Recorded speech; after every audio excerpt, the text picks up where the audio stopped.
So this is the April 2nd, 2018 meeting of the Open Space Committee. I'm going to call the meeting to order. First item on the agenda this evening is our guest speaker, Mr. Novak from the Greater Worcester Land Trust. So welcome. Thank you. I'm glad to finally meet you. I've heard about you for a long time, read your name in the paper in many articles. Excellent. Different things that are going on. I'm very interested personally in land trusts, so I'm really happy that you could join us tonight. Fantastic. And talk to us about your proposal for the easement. Great. So the property that got us going originally is the town of Auburn has Granger Cliffs. It's about 37.3 acres. It used to be used as a passive recreation resource. It used to be used for hiking, picnicking, and back in its original heyday, local Auburn scout troops would occasionally do overnights up there. The cliffs that are up there, I would argue, are not only of town local interest, but probably of regional interest. They are large enough and extensive enough to be attractive enough where I would think people would even drive to see them if they could. Mm-hmm. The access used to be off of Oxford Street. But over time, the Oxford Street entrance sort of grew in. It hasn't really been used in a long time. And that property sort of faded off the radar map. The Granger family continued to own a bunch of land up there, and we were approached by Cliff Granger, who recently passed away, about conserving his woodlot, which is about 29.5 acres up in here, and preserving it as conservation land. Right now, we have it set up where there's a life estate where Cliff's son continues to live on the property, and when he is finished living on the property, it will become a conservation property for the general public that the Greater Worcester Land Trust will administer. One of the things that had troubled Cliff was that the family had invested in Granger Cliffs that had been a real resource for town, but became inaccessible. And was there some way to address this? So one of the things that we were looking to do was work with the town of Auburn to create a trail easement that would connect Granger Woods and Granger Cliffs in as minimal a way as possible on town land, so that we weren't tying the hands of town in terms of what eventually became of that property at this point. The town can still examine what makes sense, but in the meantime, we could at least link the two together so that they form a block of land that's about 66.8 acres of hiking, woods, trails, forest, wildlife habitat, and those magnificent cliffs. One of the things that we were thinking is a second step later on to try to reestablish a good public access point. But first and foremost, let's just link the two conservation properties together, make sure that they can function as a unit, so that going forward, we know that the investment that the Granger family has made in open space and recreation for the town of Auburn will always be something that we can work with. When they're separated from one another, there's some question as to exactly how useful and meaningful they'll be going forward. As long as there's a trail corridor between them, I think we can make real progress. What we had proposed was a 20-foot trail easement, 20 feet wide, which gives us room for a 5-foot treadway and some vegetation on either side. Run it along the bound line, which it should be, I believe, in your attachment as Exhibit A. And that would give us a good starting point in terms of trying to start to unravel the ball of yarn, which is access to that area. But I think that this will be a great one. It'll give us opportunities to look at everything from Oxford Street to the Home Depot to Prospect Street as different ways that we might be able to get in. But it would mean that it doesn't really matter where we get in. In all those circumstances, all of the property would become publicly accessible. That's great. Are there questions from the committee members? Could you park at Home Depot going that way? So right now, the town had an arrangement with Home Depot to have an access road for the test tower for a windmill. But it wasn't an agreement that was set up that allowed for public access. It was a test of trying to figure out whether or not a wind tower would work. I think that it would be worth exploring a public access point there because, quite frankly, I have never seen the parking spaces in the back end of that lot ever used. And it is a cart road that could easily be hiked. But I also would say that it's working with a private partner. and it would take some time, and it's one of three possibilities. I think it's worth exploring. I think it's attractive, but I think that we have to do a little more homework to figure out what the best way in is. Anyone else? I think it's a great idea. I think it's a no-brainer that we open up open space so that people can actually get to it. That's one of the issues that has been my hang-up since I've been on this committee, is we have these open space at places that no one can get to, where no one can park. Now, do you have parking at the house there, or? Not yet, because of the fact that it was arranged as a life estate. So Okay. what that means is that the family donates the land to the Greater Worcester Land Trust for conservation purposes, but retains the right to live out their life there. Okay, So it means that they're setting up its final resting place. It's sort of in a way that it's like a will and testament for the land. So we know its final destination, but they have the use and enjoyment of the property until they're done with it. okay, So at the moment, we're not going to park in their driveway. okay. No, I mean, that introduces that other question, is that, so we really still can't get in there? Well, no, we're working on it. I think that it's one step at a time. The easiest thing that we can do is link the two together, and then at that point, know that we have multiple options. Once they're linked together, we can look at Prospect Street as an option, or Oxford Street, or Home Depot, because it doesn't matter which way you get in. If you can get into one, you can get into both. Yeah. So it expands the possibilities. So what I would do is I would say linking them together gives us more options, and then I think it would make sense for, in particular, the town manager and the planning group to sort of sit down with the land trust and do a little bit more homework on the ownership around there, and do the next part, which is, okay, let's come up with a good public access point. And I will tell you that the land trust is committed to this. I mean, we are now accepting this property on behalf of the Granger family to be conservation land, and we are going to be here in town for as long as we're an organization. So we're going to make it work. We're going to find a way through, but one thing at a time. Let's link them together, give ourselves some options, and then proceed to look for open space access. Do you have plans to do with the house when it's empty? I think it entirely depends on how access works. For instance, if all the other access points don't work, then we might be forced to look at that house lot as a access point, in which case the house may not make sense to stay there. It might need to become something else. On the other hand, the 90-degree turn at Prospect Street is not, in my mind, an optimal location for creating a public access point. So I would think that both Oxford Street and the Home Depot make a lot of sense to explore. I'm glad that we have a fallback position, but I'm not sure that it's my first choice for an access point. Okay. I was just thinking like in the short term. Yeah, And, give us a little time. Okay. We're going to figure it out, but I like having options. And I think that we'll all do better off if we can sit down and spend some time and talk to some of the landowners. Like, I do think that it could be fruitful to talk to Home Depot, because those are lots that are never used, and we'd be creating additional traffic. It's sort of like the old principle, if you go to Spags, you accidentally buy things you weren't intending to. If you're driving through the Home Depot parking lot, you're likely to buy things you weren't really thinking you were originally going for. You're just going to go for a walk. I think that there could be a partnership there that might make sense. okay. But it's going to take some time, and it's a corporation which is national. So You have to negotiate. we'll have to spend a little time on that. Now, Matt, do you know how many acres are here in the town property? Yeah, there's a couple different town parcels. There's two. The Granger Cliffs property, as Colin already mentioned, yeah, the 37.3? 37.3, and then the other parcel is about 24.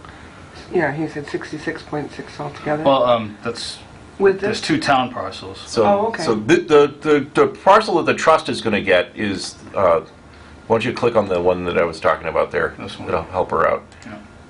Yeah. Nope, right there, yeah. So that's the one that we've worked with the Granger family on. And Okay. that one is 29 and a half acres. Okay. The Granger Cliffs, which is the L-shaped property, is 37.3, and the two together is 66.8. There is the town property, which is in between. Right. And I'm going to make an argument from a conservation point of view, which is it is attractive for conservation purposes, That being said, I think that we would have to sit with the town and make sure that the town was sure that it didn't fulfill any other needs that they have. It is a little bit steep. I'll say that the access road is not super attractive, and I would say that trying to create a major public access from the Home Depot lot would be challenging. So I would say that it is a prospect for open space, but I think that to get the town to sign off on dedicating it to conservation means that we would need them to spend some time rolling it around in their head and making sure there was nothing else that they might dream of doing there. But I do think that it could be a wonderful piece to add to the puzzle, Yeah. but we need to let the town spend some time looking at the access there, because right now, it's pretty steep. And if you ever get a chance to walk the road that they used to set up the wind met tower, yeah, it's a good hike. It's challenging. So, I don't see it having lots of school buses. As it was considered Yeah, it a was. Yes, it candidate was. at I one know, point. Harvard High School. It was considered For a and high then school. let go. Yeah. A little treacherous in the winter, I would think. So all is New England, I mean, let's be The honest. chair, that's part of the reason that, the town is in support, at least from my conversations with the town manager, of this easement as it is, because it still gives the town the ability to examine that parcel for potential development if Right. the town needs it. But again, this being so preliminary at this point, the easement doesn't affect the future of that option No. or the conservation option, And so. with the easement location where it's proposed, it's Right. right at the edge of the property. It's not like it's going through but you have to traverse the middle of the property or something. Exactly. It's a And- great location for that. And it's fairly flat in terms of that particular property. So But if, Makes sense to Sorry. me. I'm sorry. where was the previous access to the cliffs? my understanding is it was off of Oxford Street, that long corridor that runs out. Okay.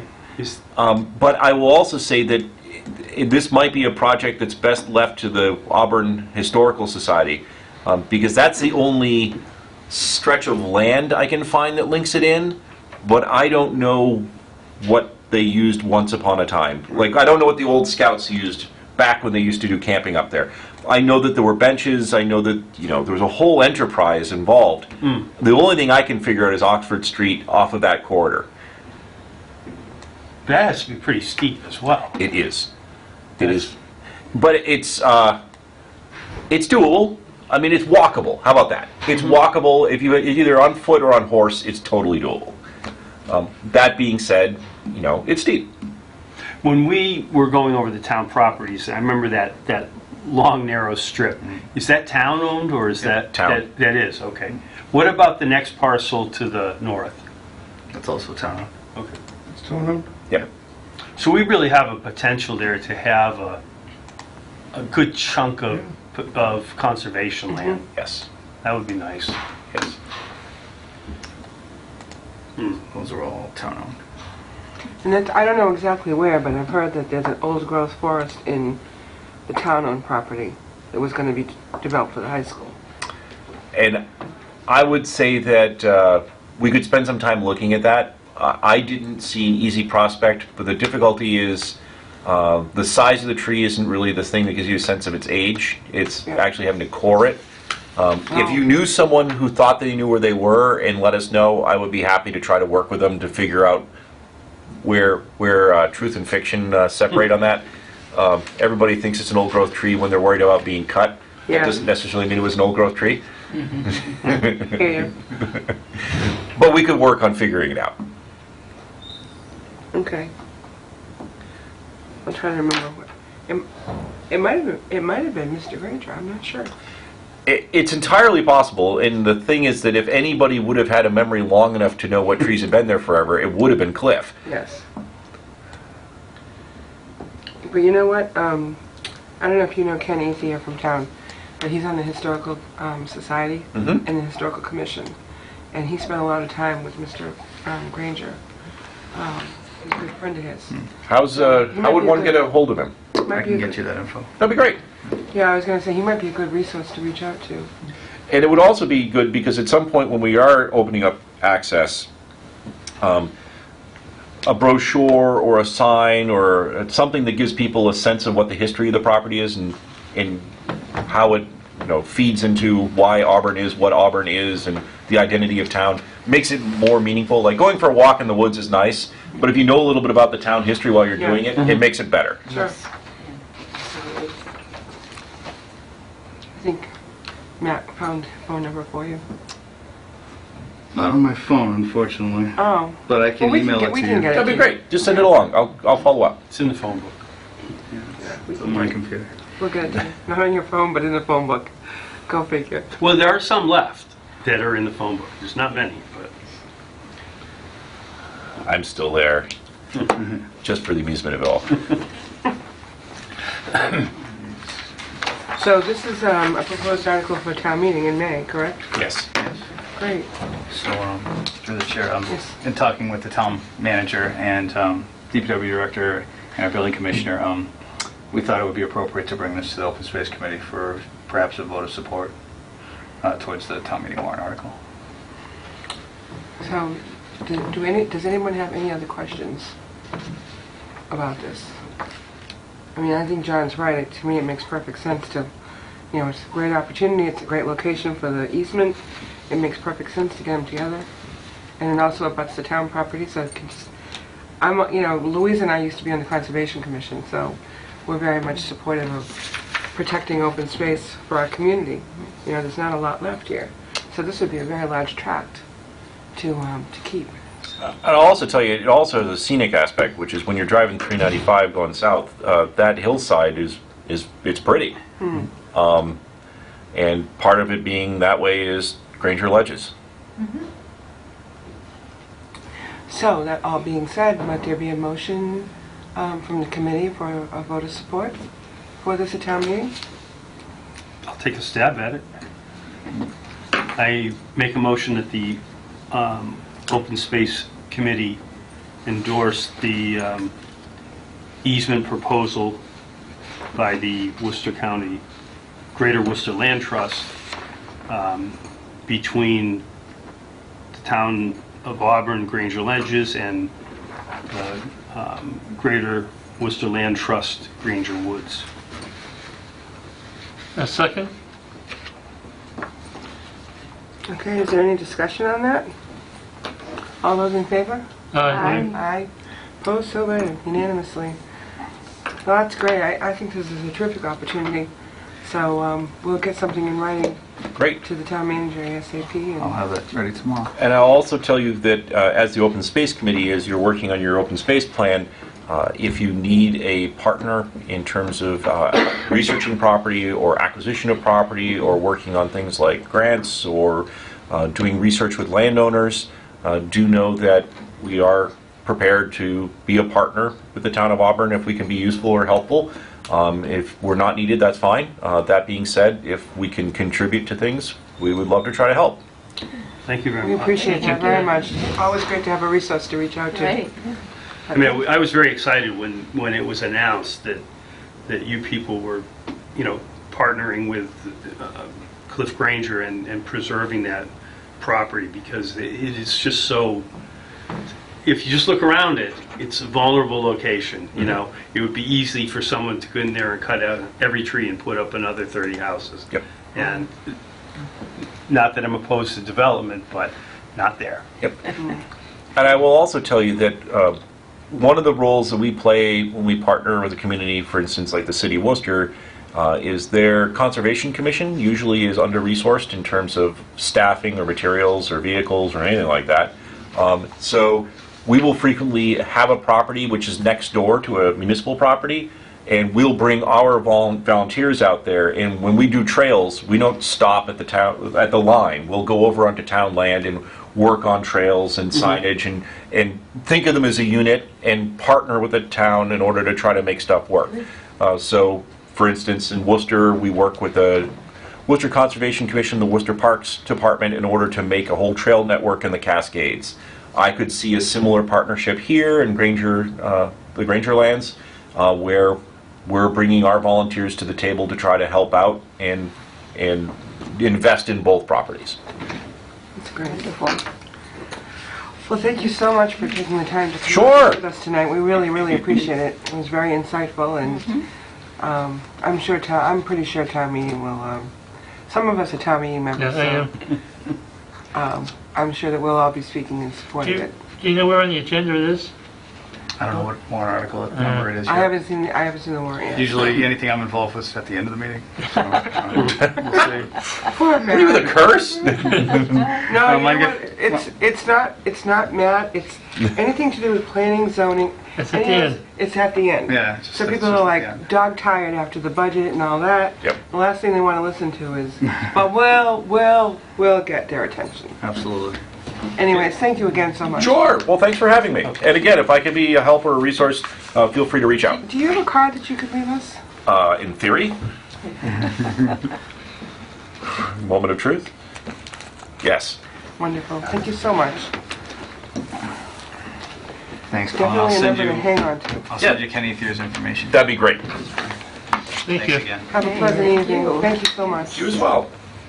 And good luck on your plan. Hey, onward and upward. Yes. We've come a long way, so.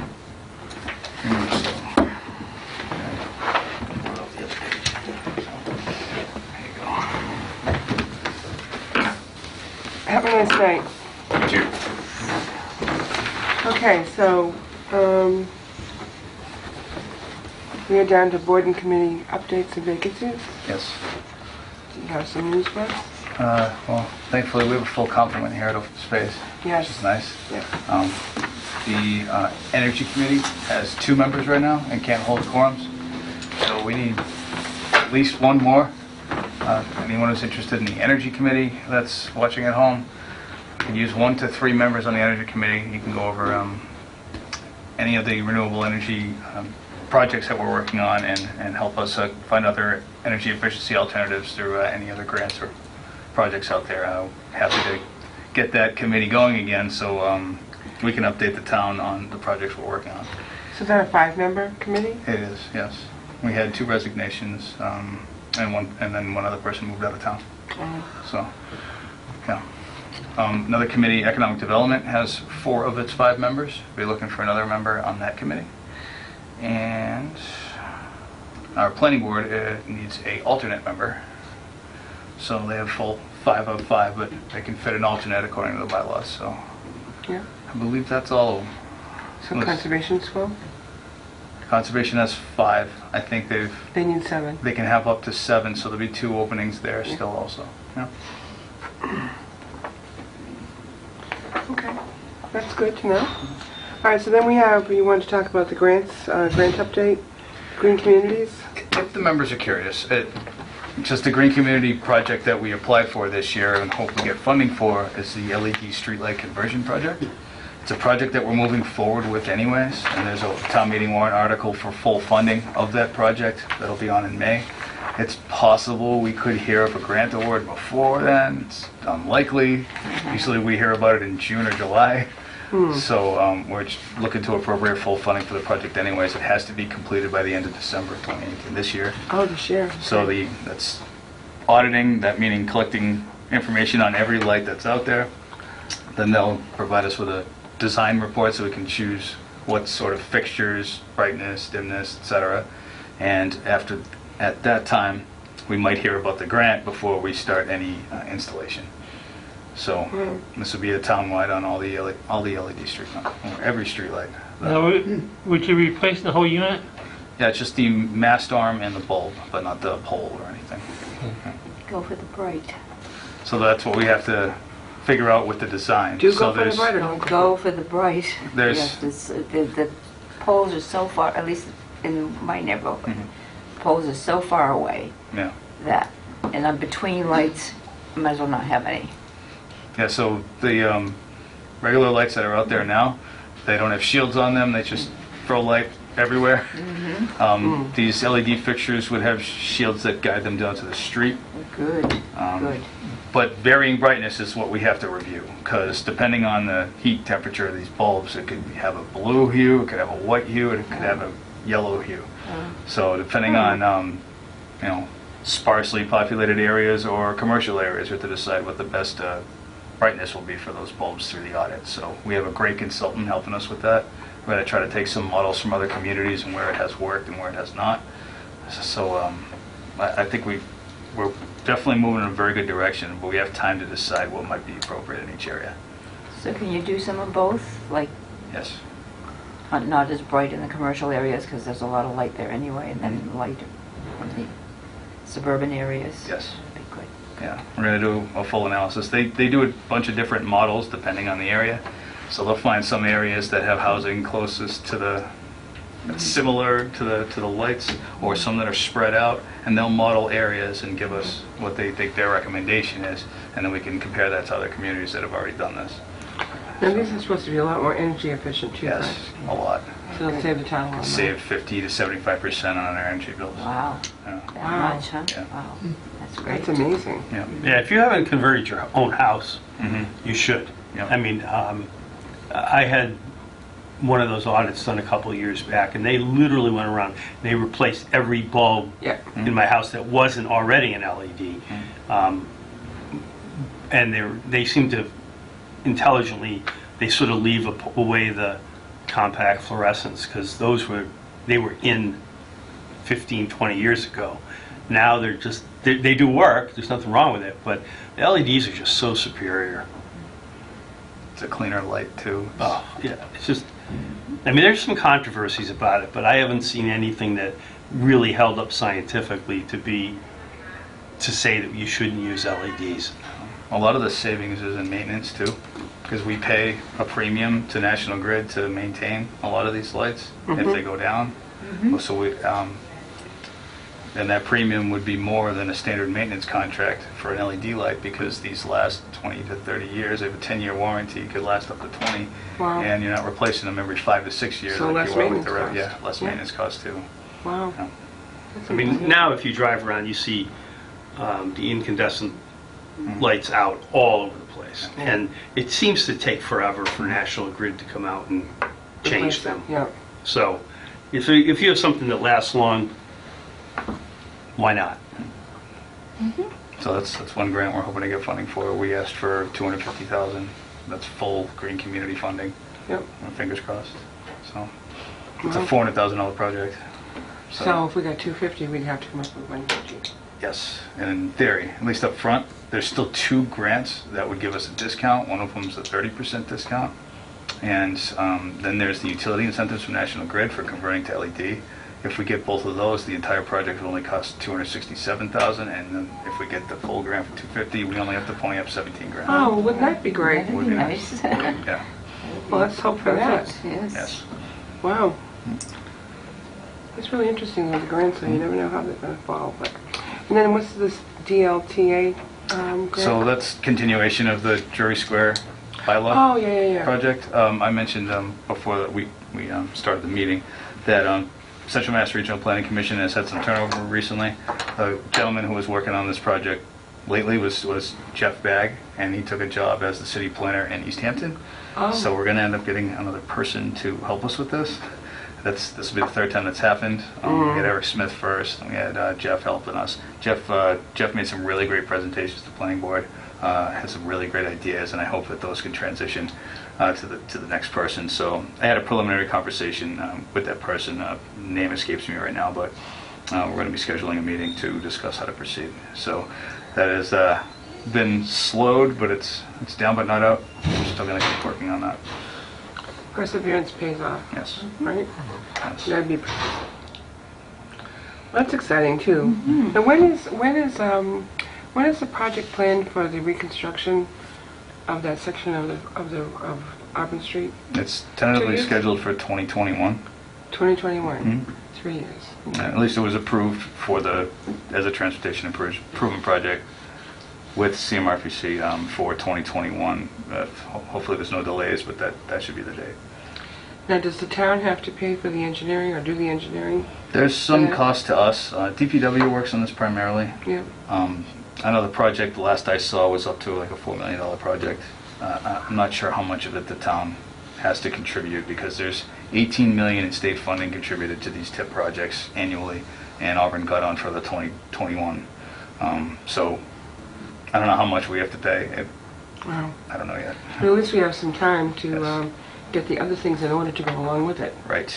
to all be done at one time. Yes, that's what we've added those things to it. That's project was originally 2.5 million, it's gone up to 4 because we added, you know, ADA compliant sidewalks and Right, but it would be more some efficient streetscaping and, yeah, and ornamental use lighting of and things like resources that. to do Yep. with it if you do it at the same time. Right, It'd be exactly. more efficient. Okay. Are you gonna be doing anything with the bridge on Auburn Street? That's the one thing they can't. Really? They Yeah, cannot? that would double the cost of the project. Really? Yeah. You're talking about the one over Dunn's Brook? Yes. So Wow. they're not going to be able to reconstruct that. That's off the table. That's Will you too be bad. doing anything with that sidewalk? It's not that good shape. It's like 2 lows right there. Yeah, they're gonna, as far as I know, the sidewalks will be improved to make them compliant.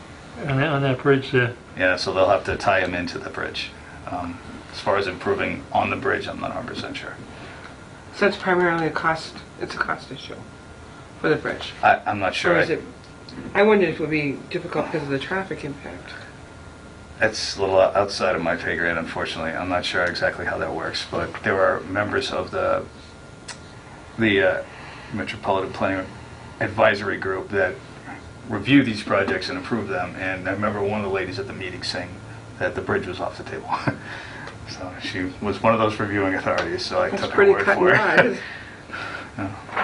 That's too bad because, you know, it'd be nice to do something with that. It would double the cost right out the gate, and, you know, we want the road paved for one. Oh, I know, but Yeah. that bridge, I don't know how old it is, but it's pretty old. But, you know, keep working on it. All right, so on the master plan, the chapter here, that's what we have here, right? Right, so what this is, and the members, I apologize, and I should have been a little more clear about this. No one had to read this before the meeting when I'm looking for a vote today. What this is the Master Plan Committee has been examining its chapters and kind of trimming them down to fit into a document that's not 400 pages. So, because it was getting there. Really? Yeah. So here's the deal. So you have Chapter 4, housing. If we were to take the entire housing plan and put it into the master plan, you just added 121 pages as is.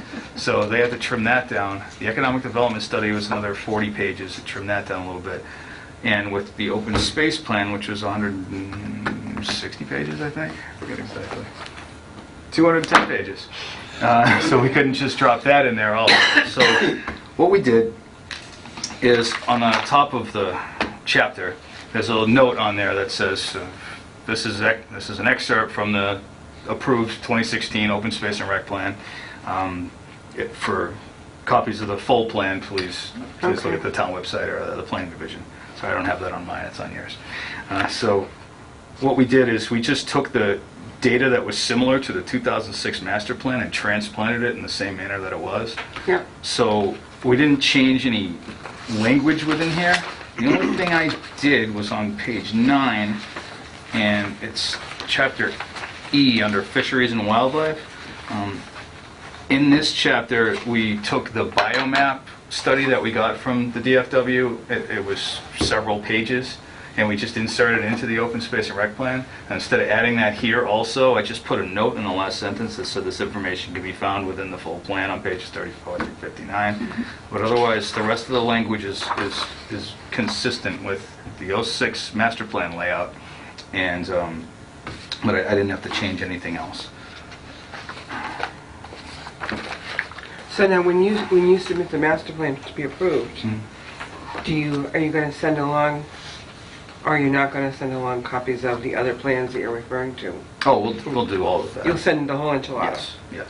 I just thought it was, since we're having a meeting here today, just to let you guys know how that's been going with this chapter anyways. The Master Plan Committee voted to make it their final draft. They put it into a pile until the other ones are ready, and then we'll review them all, make sure none of our goals duplicate throughout the rest of the plan. And then we'll start some of the public workshops and charrettes to gain more public feedback. So how close are they to being done? Well, Chapter 7 is the transportation chapter. We can't do that in-house. It's just way too technical. There's traffic data that's beyond anyone's expertise that works here, as far as I know. So that had to be subbed, or we got a price from CMRPC to do that chapter in their transportation division. They already have a lot of traffic counting data that they've been working on, so if they can apply that to this chapter, great. So we got a price for that, and to also update some maps throughout the plan. Yep. All chapters. And I have a meeting with them tomorrow as a kickoff meeting, and that should be finished this fiscal year. And once that chapter's done, the town's still working on Chapter 3, which is facilities.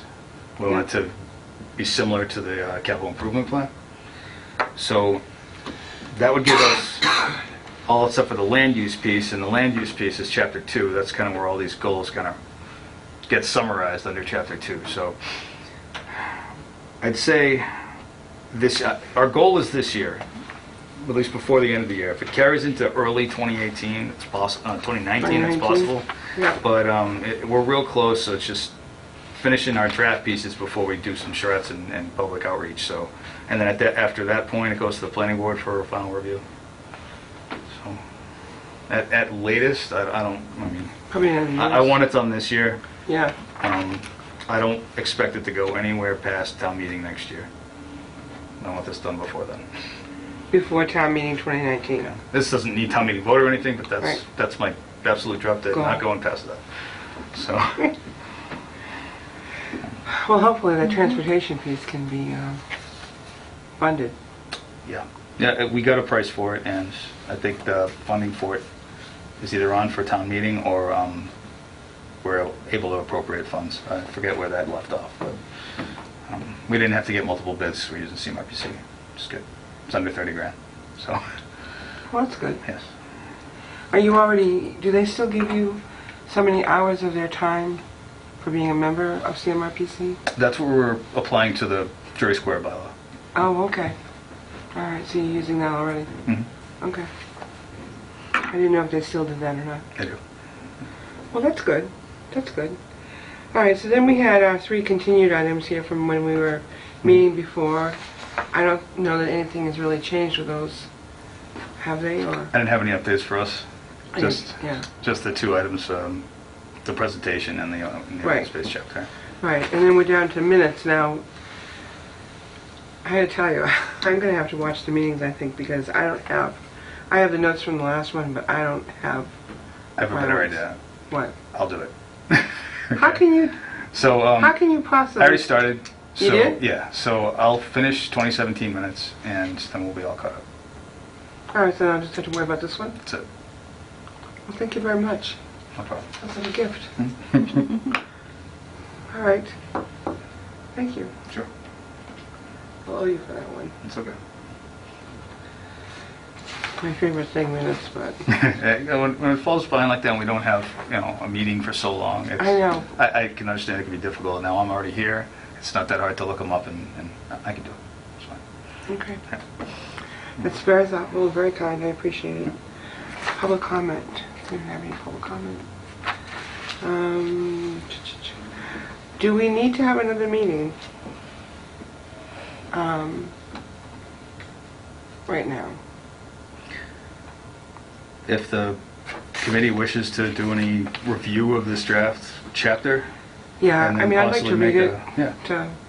Do you all want to have a brief meeting, maybe in a couple of weeks, to review this section of the open space section of the master plan? See if we have any comments or input or thoughts. Or do you want to just leave it? Honestly, I took a quick read-through on this, and I don't know that I'm going to spend any more time than that. I mean, Okay. I think the way it was assembled is fine. Well, if we have any comments, we can always Sure, I would make them think as so, a member yeah. to you. Sure. Yeah. If there's a concern, have a meeting. Right. Otherwise, we could probably have the meeting, if there is no concern, just to take a vote of support. Yes, we could do that. Yeah. Okay. And then we can and catch up the minutes and get them out of the way. Yeah, sure. All right. So maybe in like 2 or 3 weeks or something, So town meeting is Town meeting is it's May- May 1. May 1st. So in theory, you could do the 30th of April. But two meetings in 1 week, no. I don't like scheduling other Especially not meetings. the annual week. town meeting. Oh, maybe the week before, is that too, do you have enough time? That would be like board of selectmen meeting on The the 23rd. yeah. So it'd be the following week possibly, but You think town meeting's gonna get done one night? I don't know yet. I haven't seen how many articles there are. I think it's 30. I heard in the 30s, that's the number I heard. But In the That's 30s. normal. Yeah, that's Yeah. all. It's not. Lately, I mean, for the last few years, it's been done in one night. I remember, We haven't gone 2 nights in a long No. time. Yeah. I mean, I I think remember. that the people are well informed and people are responsibly trusting, you know, the committees and individuals that have prepared this stuff. I know I do for the most part. well, if we can just leave, we should really, you want to meet before town meeting to endorse, no, we don't need to meet before town meeting. We can meet afterwards. Yeah, I would let's Yeah. do it after town meeting. Yeah, I'll float May 7th out there. yeah, we'll figure out a date. It's a Monday.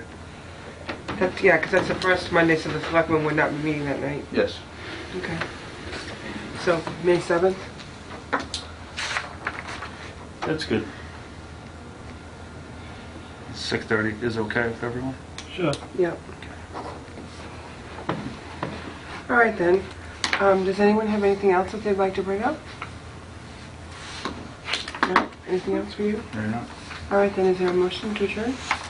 So moved. Second? All those in favor? Aye. Opposed? So voted.